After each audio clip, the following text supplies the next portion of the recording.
Omaha's news leader, chronicling the stories and people making a difference in our community. This is KETV News Watch 7's Chronicle. Sports betting is just a fabric of society. Iowa's big bet on sports gambling is paying out. But for Nebraskans looking to place their bets, the odds still are not in their favor. Sports betting is still illegal here in Nebraska, and we have no plans to change that. We're feeling like money's floating across the river. Today on Chronicle, an inside look at the action. And good morning, everyone. Welcome to Chronicle. I'm Andy Kendi. It is the big game, the day of the big game, Super Bowl 54. The Chiefs take on the 49ers later on today in Miami. Now, while folks across the country are prepping parties, grilling their wings, many here in the metro are grabbing their wallets and crossing the state lines. Today's championship game is the first Super Bowl since sports betting became legal in Iowa last summer. This morning, we'll talk with community leaders about why they feel Nebraska should be next in terms of legalizing the practice, plus some things to keep in mind if you're laying down any bets later on today. But first, some important things to note. Less than half of the United States have moved forward on pro-betting legislation. Right now, you can place your bets in 14 states. That's for professional and collegiate events. At least 7 others have passed bills that set the framework for a launch in 2020. Sports betting is still illegal in Nebraska, but change might be on the horizon. State Senator Justin Wayne introduced a new bill at the start of the year called the Games of Skill Act. The proposed bill would legalize sports gambling and direct the revenue into a school property tax reduction fund.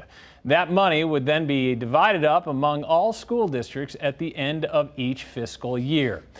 But not everyone is convinced the potential extra cash is worth it. Nebraska Governor Pete Ricketts, whose family owns the Chicago Cubs, says the cost of gambling could outweigh the benefits.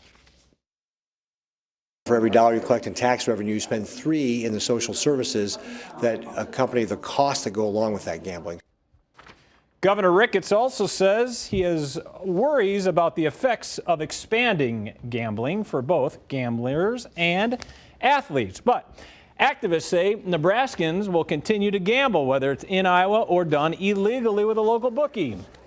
General Manager of Horseman's Park, Mike Newland, says Nebraska is giving up needed revenue. We believe that it's time for us to keep the money in Nebraska, provide much needed property tax relief. Our property taxes are way too high in Nebraska. So far, betting has only been legal in Iowa for about 6 months. The Iowa Racing and Gaming Commission has released wagering revenue through December. So let's take a look at a couple of those numbers so far. The total handle, that's all the money bet at Iowa casinos or online from August to December, is $212 million. After paying out bettors, that generates a revenue of about $19.2 million. As for state taxes, the cut is a little smaller, but still significant, topping off at $1.3 million so far. So let's break down what the impacts are for both Nebraska and the state of Iowa. You just heard from him a minute ago. Mike Newland, General Manager of Horseman's Park, is here for joining us now. Thank you, Mike, for joining us. Let's talk about, since Iowa legalized sports gambling last summer, what difference do you see on a day-to-day or maybe weekend-to-weekend basis out at Horseman's? Well, you know, it was very evident once football season started. We've lost, just since Iowa started sports betting, we've lost about 12% of our business, and it definitely has a detrimental effect on us because Horseman's Park is the engine that kind of drives the rest of the state. The money that we make at Horseman's Park goes to pay purses at Grand Island and Columbus, and Omaha has always been the engine that helped pay for racing in the state. So last year in 2019, we were down about $2.6 million. You know, part of that was because of sports betting, part of it was because of the new casino in Carter Lake. So it's just becoming tougher and tougher, and Iowa's, you know, getting smarter and smarter, taking advantage of the situation, and we're not. We're just not being smart in the state and taking advantage of what we should be. Now, you mentioned something that I don't know if people realize how important Omaha is to the racing statewide picture. If you can explain why Omaha and Horseman's Park in particular is so crucial in having some of those live horse races during the summer to keep horse racing, at least that part of sports gambling, the little part that it is, alive in Nebraska. Yeah. I mean, because of the population in Omaha being the largest population in the state of Nebraska, we handle more than any track in the state. So therefore, we only ran 9 days the last couple years. This year we've had to cut it back to 7 days just because we can't afford. Our revenues are down, so therefore instead of advancing and running more live racing in Omaha, which was the goal and which was what we've been doing over the last 4 years, we actually have to cut a couple days just to tighten the belt because our revenues aren't what they are. But the money generated at Horsemen's is paid to the Nebraska HPPA, which turns around, and that's a nonprofit agency that supports Nebraska racing. We pay the Nebraska HPPA. They distribute that money out in purses at Fauner, which runs 31 days, Columbus, which runs 11 or 12. We run a few down in Lincoln, but it's Omaha is the economic horse that pays for the horses in the state of Nebraska. All right, so ideally, what would be the ideal scenario for Horsemen's Park? And if you could look into a crystal ball and do whatever you'd want to the state of Nebraska in terms of sports gambling, what would you do? I would have done it 30 years ago, and we got casinos passed 30 years ago when we still had Exarban. You know, Iowa's generating over $300 million a year in casino revenue. Now, I saw the statistics in the sports betting tax. Sports betting is going to be a minor part of the total tax revenue for the state of Iowa. Sports betting margins, and the next guest can tell you a little bit about that. Sports betting margins aren't very big for the casinos. The big money is coming out of the table games and the slots and things like that. So, you know, next year, this first year, Iowa may pay $4 or $5 million in taxes out of sports betting, versus the $330 million that Iowa is going to end up generating in tax revenue from the casinos. So the first step for us is to get casinos. We need to finally get casinos in Nebraska. We do have a petition drive going right now that would allow casinos at the licensed racetracks in the state of Nebraska. So that's Columbus, Grand Island, Lincoln, Omaha, and Sioux City currently. That doesn't mean that we couldn't have more licensed racetracks in the future and build this industry. The Iowa thoroughbred industry is very healthy. You know, the $100,000 Cornhusker handicap, which we used to be ran at Exarban, is now being run at Prairie Meadows. Prairie Meadows is thriving.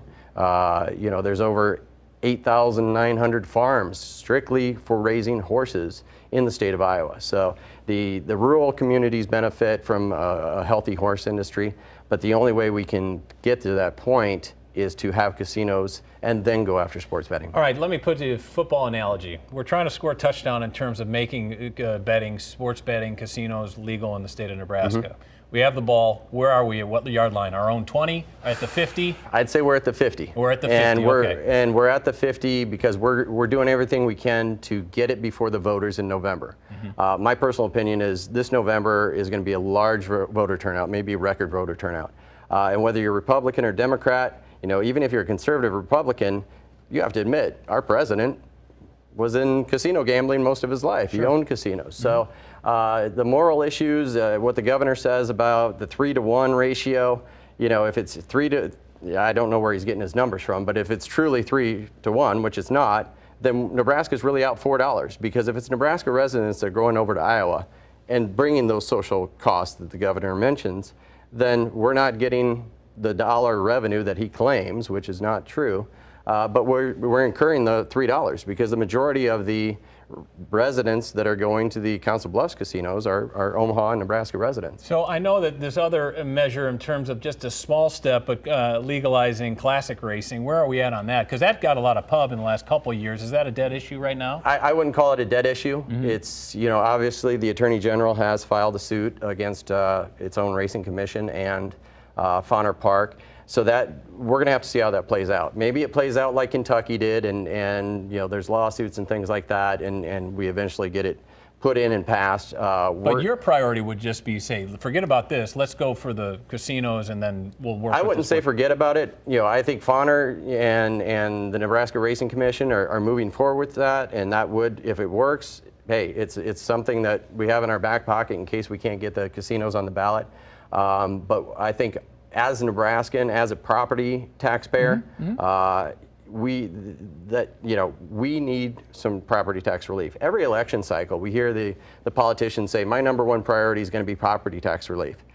But we have, every year, my taxes go up. My property taxes go up every year. And, you know, the governor talking about, obviously he's against it, but, you know, the governor's family owns the Chicago Cubs. there will be sports betting at Wrigley Field this spring on the Chicago Cubs. You're going to be able to bet on sports at Wrigley Field. So, there's just a lot of things where it's revenue that we should have been getting for the last 30 years. It's something we should have done a long time ago. Iowa has been smart. Every state that borders Nebraska has casino gambling. And soon every state's going to be just like Iowa, and they're going to have sports betting. It's time we keep some money in Nebraska and take advantage of that. Do you see, if I have to ask you to place a bet, do you bet that there will 49ers. Do you bet that there'll be sports gambling and maybe casino action here in Nebraska in the next 10 years? I would hope so, because I don't see any possible way, especially for horse racing, that horse racing will make it 10 years if we don't get some additional form of gaming.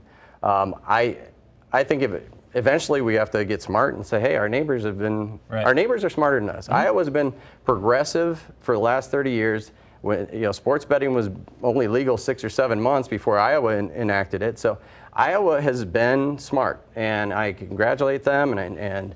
But as a Nebraska, born and raised in Nebraska, and I was around when Exarban was around, it's just it just amazes me that we're in this day and age and we're still wondering why we're not taking advantage of something that if you don't want to gamble, you don't have to gamble. But if you want to gamble, we're going to generate tax revenue for the rest of the state. Well, it's something we're going to keep a close eye on, no question. He's Mike Newland. He's the general manager at Horseman's Park. Thank you for joining us this morning. All right, still ahead, betting for beginners. We'll give you an in-depth breakdown of the process ahead. The big Super Bowl game tonight. You are watching KETV News Watch 7's Chronicle.